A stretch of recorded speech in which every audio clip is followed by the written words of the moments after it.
और इस वक्त कानपुर से एक और बड़ी खबर आ रही है। कानपुर में बदमाशों के साथ मुठभेड़ में, जिसमें हमने आपको जानकारी दी, 8 पुलिसकर्मी शहीद हुए और वहीं पर से थोड़ी ही दूरी पर पुलिस वालों के साथ एक बार फिर से बदमाशों का एनकाउंटर हुआ, जिसमें आपको जानकारी दे दे कुछ बदमाश भी मारे गए हैं। कहा जा रहा है कि 3 बदमाश मारे गए। हालांकि ये खबर अभी सूत्रों के हवाले से आ रही है और ये बदमाश जो हैं ये विकास दुबे के साथी हैं। ये जिस दौरान फायरिंग हो रही थी, कहा जा रहा है कि उस दौरान वहां पर ये गांव में मौजूद थे और पुलिस की मुठभेड़ में अब गांव के बाहर इन 3 बदमाशों को मार गिराया गया है। हालांकि विकास दुबे और बाकी लोगों की तलाश अभी भी पुलिस सरगर्मी से कर रही है। हालांकि इस पर और थोड़ा सा कंफर्मेशन आना बाकी है। लगातार इस पर डेवलपमेंट हो रहे हैं। इस वक्त की बड़ी खबर आपको बता दें, कानपुर में बदमाशों से मुठभेड़ में 8 पुलिसकर्मी शहीद हो गए हैं। और संवाददाता विशाल प्रताप सिंह हमारे साथ जुड़ गए हैं। विशाल, अभी एक सूत्रों के हवाले से खबर ये भी आई है कि पुलिस कर्मियों के साथ बदमाशों का एक और एनकाउंटर हुआ है वहीं से कुछ दूरी पर, जिसमें कुछ बदमाशों के भी मारे जाने की खबर है। देखिए मीनाक्षी, से कुछ देर पहले हमारे उत्तर प्रदेश के अपर मुख्य सचिव अवनीश अवस्थी से बात हुई। उनका कहना है कि अभी वो भी इंफॉर्मेशन को जुटा रहे हैं। लोकल लेवल पे डेवलपमेंट लगातार हो रहे हैं क्योंकि बड़ी संख्या में पुलिस बल वहां पहुंचा हुआ है। एडीजी लॉ ऑर्डर लखनऊ से रास्ते में है, वो भी कुछ देर में कानपुर पहुंचने वाले हैं। लेकिन मुख्यमंत्री योगी आदित्यनाथ घटना का हर घंटे संज्ञान ले रहे हैं। हर मिनटों में वो अधिकारियों से बात कर रहे हैं कि अब इस मैटर में क्या हुआ है, मुझे फौरन रिपोर्ट भेजिए। तो ये कहा जा सकता है कि पुलिसकर्मी मौके पर बड़ी संख्या में मौजूद हैं। कई थानों की फोर्सेज जो अगल बगल जनपद की हैं उनको भी बुला लिया गया है। लेकिन घटना में किस तरीके से अभी बदमाशों से एनकाउंटर हुआ है, इसको लेकर के अभी तस्वीर बहुत ज्यादा स्पष्ट लखनऊ से कम नहीं हो पाई है। लेकिन जिस तरीके से पुलिस बल की वहां मौजूदगी है, जिस बल से मुख्यमंत्री योगी आदित्यनाथ ने न सिर्फ घटना का संज्ञान लिया है बल्कि ये कहा है कि अपराधियों के खिलाफ तुरंत कार्रवाई की जाए, उनको तुरंत गिरफ्तार किया जाए। पूरी जानकारी के लिए आपका। तो इस वक्त की बड़ी खबर आपको बता दें, विकास दुबे इस पूरी घटना का मास्टरमाइंड है।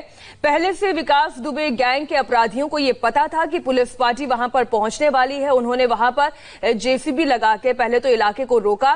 पुलिस टीम जैसे ही वहां पर दबिश के लिए पहुंची, घर की छतों पर बैठे विकास दुबे गैंग के अपराधियों ने छत से फायरिंग करनी शुरू कर दी।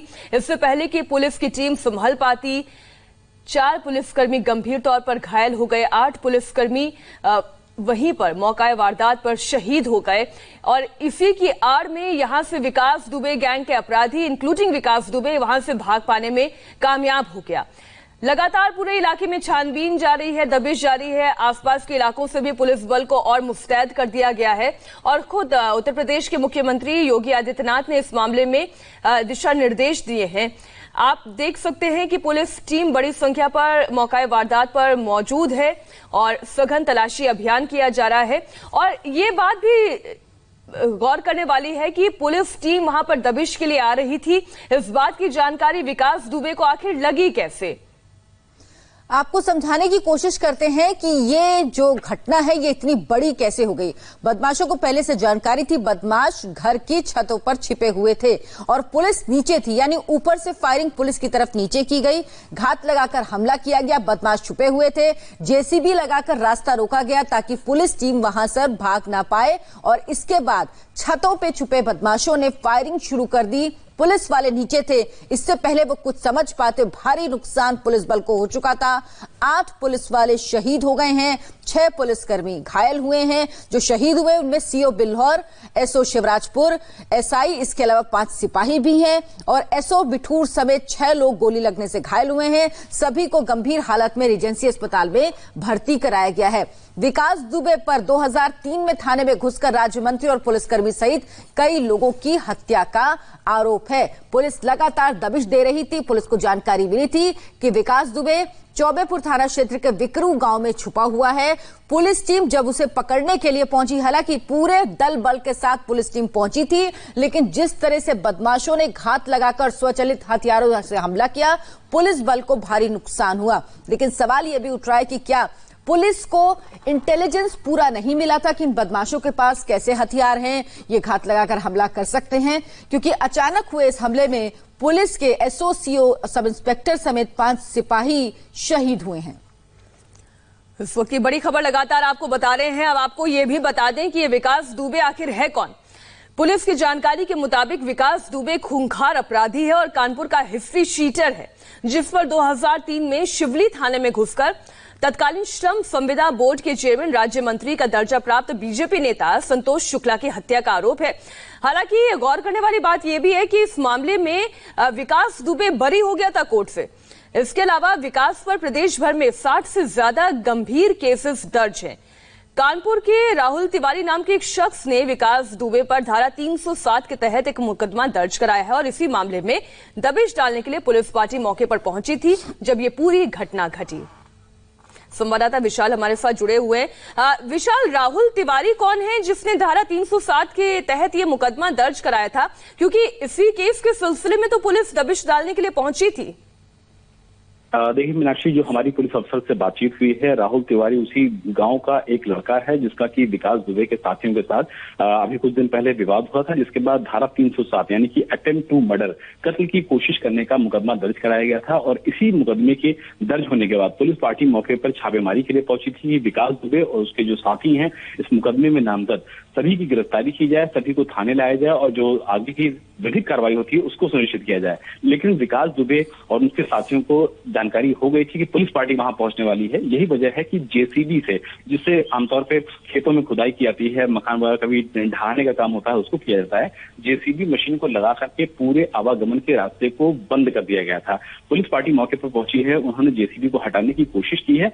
यही अंदाजा हो गया है विकास दुबे और उनके साथियों को, उसके साथियों को, कि पुलिस पार्टी मौके पर पहुंच गई है। इससे पहले पुलिस पार्टी कोई भी रिएक्शन देती, रिएक्ट करती, बदमाशों ने घर की छत के ऊपर से फायरिंग करना शुरू कर दिया। यानी कि जेसीबी लगाई इसलिए गई थी कि अगर पुलिस पार्टी यहां पर आती है तो बदमाशों को इसकी भनक लग जाए, जानकारी मिल जाए, और जो पहले से तैयार बदमाश मौके पर बैठे हुए थे, जिसके बाद स्वचालित हथियार भी मौके पर मौजूद थे, पिस्टल भी मौजूद थी, अंधाधुंध फायरिंग की गई है और 8 पुलिसकर्मियों की मौके पर ही शहादत हुई है। जिसके बाद बाकी थानों की फोर्सेज मौके पर पहुंची है, अन्य जिलों की फोर्सेज मौके पर पहुंची है, लेकिन तब तक विकास दुबे और उसके साथियों के पास इतना मौका मिल गया था कि वो वहां से भाग सकें। लेकिन जिस तरीके से पुलिस पार्टी मौके पर मौजूद है, जिस तरीके से कॉम्बिंग ऑपरेशन जारी है, निश्चित तौर पर कहा जा सकता है कि पुलिस टीम लगातार कोशिश कर रही है, धरपकड़ के लिए लगातार कोशिश कर रही है कि बदमाशों को फौरन पकड़ा जाए। पूरी घटना में समझना बहुत जरूरी है। पहली बात कि आप पूरी तरीके से इनपुट नहीं, अपराधी है जिसका नाम है विकास दुबे, इसके अगेंस्ट 60 केसेस करीब करीब दर्ज हैं। ये हिस्ट्री शीटर भी है। इसके विरुद्ध एक केस दर्ज हुआ था 307 का, एक व्यक्ति ने इसके खिलाफ दर्ज कराया था करीब 24 घंटे पहले। तो पुलिस पार्टी एक ऑपरेशन करने गई थी, क्योंकि ये बहुत शातिर अपराधी है और ये बराबर इस तरह का काम कर रहा था, तो उसको रेड करके पकड़ने के लिए हमारी पार्टी गई थी वहाँ पर। और इन लोगों ने वहाँ पर जेसीबी लगा दिया अपने गांव में, जहाँ पे पार्टी जा रही थी, जिस कारण गाड़ी वगैरह ऑब्स्ट्रक्ट हुई हमारी। और जब फोर्स उतरा तब इन्होंने फायरिंग की और हम लोगों ने उसमें जवाबी फायरिंग भी की। लेकिन चूंकि ये हाइट पर खड़े हुए थे लोग शायद अंधेरे में, तो इस वजह से जवाबी फायरिंग में इनके हमारे आदमियों पे गोलियां लगी हैं, जिसमें 8 आदमी शहीद हुए हैं, जिसमें हमारे लोकल सीओ साहब भी हैं और उनके साथ 3 सब इंस्पेक्टर्स और अन्य 4 कांस्टेबल्स हैं जिनको वीरगति प्राप्त हुई। और इसके अलावा करीब 7 आदमी हमारे घायल भी हुए हैं और वो ऑपरेशन अभी भी जारी हैं, क्योंकि ये लोग भाग गए हैं अंधेरे का फ़ायदा उठा करके। और हमारे आईजी, एडीजी और यहाँ से हमने एडीजी लॉ एंड ऑर्डर को भी वहाँ भेजा है इन ऑपरेशंस को सुपरवाइज करने के लिए। और साथ ही ये जो फॉरेंसिक टीम है कानपुर की तो तुरंत पहुँच गई थी, अभी लखनऊ से भी एक एक्सपर्ट टीम हमने रवाना की है और इसमें एसटीएफ को भी लगाया गया है। और अभी एक ब्रेक के लिए रुकेंगे, फौरन वापस लौटेंगे इसी बड़ी खबर पर।